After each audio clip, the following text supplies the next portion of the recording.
Torniamo a incontrare il maestro Enrico Machiavello ancora per parlare di una bottiglia assolutamente imperdibile, ma qui questa volta l'abbiamo incontrato, lo stiamo incontrando da Ugiancu. A Rapallo, un mito per quanto riguarda la ristorazione, ma soprattutto un mito per quanto riguarda la fumettistica, davvero un museo dentro il ristorante. E allora davvero qui si parla di cose importanti e si fa sul serio.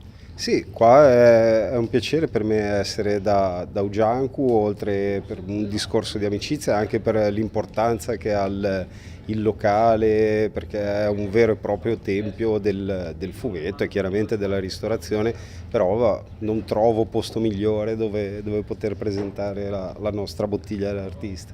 Bottiglia d'artisti adesso è qui, ve la facciamo, poi ci torniamo e voglio chiedere tutte le curiosità, però alle nostre spalle, devo dire, insomma, c'è questo disegno, questi fregi che hanno un padre.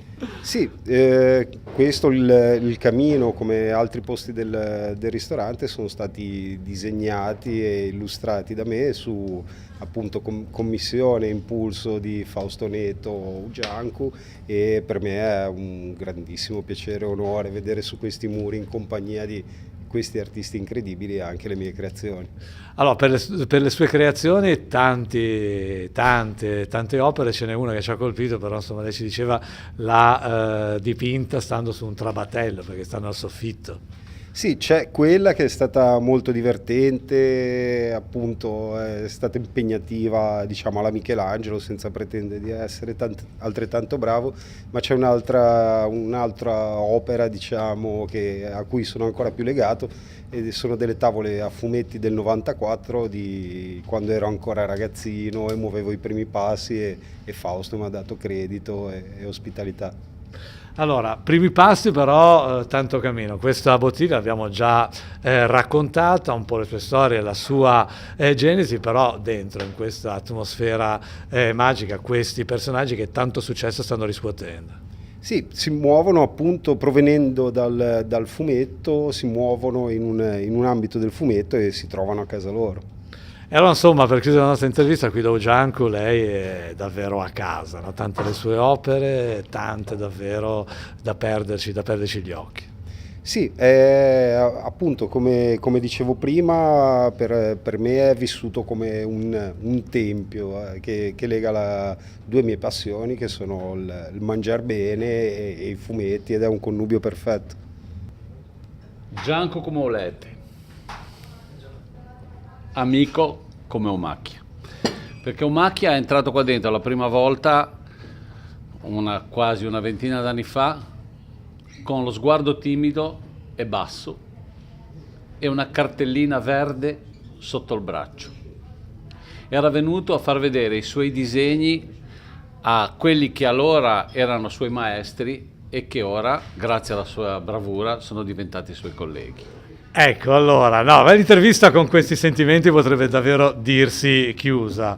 Ugiancu qui davvero, insomma, un tempio del disegno e del buon mangiare, ma questa è stata veramente una dichiarazione d'amore, di sentimento veramente nei confronti del maestro Enrico Machiavello. Certo, che io posso estendere tranquillamente a tutta la mia famiglia, dalle nipotine ai figli fino a me, perché veramente per noi Macchia è una persona speciale. Allora, torniamo a parlare di una bottiglia imperdibile, una bottiglia d'autore, grandi i contenuti, ma che grande il contenitore. Esatto, perché questo contenitore, questo imballaggio, come si dice in gergo per il latte, nel 1998 ha vinto l'Oscar dell'imballaggio organizzato dall'Associazione per gli imballaggi a livello italiano, e quindi una bottiglia da Oscar per un contenuto di qualità e sicuramente una copertura, una decorazione, una serigrafia eccezionale, forse, che merita sicuramente un Oscar più della bottiglia. Allora l'Oscar lo diamo anche a lei, perché io so che lei invece è molto appassionato a questi disegni del maestro Machiavello, che l'hanno colpito in maniera particolare, l'hanno divertito.